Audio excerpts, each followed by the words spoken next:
Okay, Assalamualaikum semua. Aku punya dah lama tak buat video sampai subscribers count aku dah, alamak, dah kurang. Tapi tak apa, biasalah, ada turun dan naik. Aku masak samyang ni.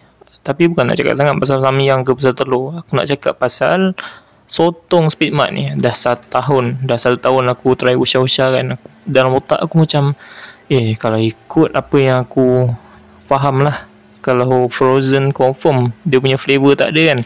Tapi itulah, dah setahun aku macam tak apa lah, kita try beli. Ni biasalah, proses nak masak samyang ni, takkan aku nak ajar kan. Okey, dah gaul-gaul apa semua, masukkan ni. Betul macam yang kita teka awal tadi, rasa memang tak ada. Tapi kalau korang dah kempunan nak makan sotong, cari sotong tak jumpa, boleh lah, dia ada lah texture dia tu, boleh lah kan. Okey, Assalamualaikum semua, bye bye.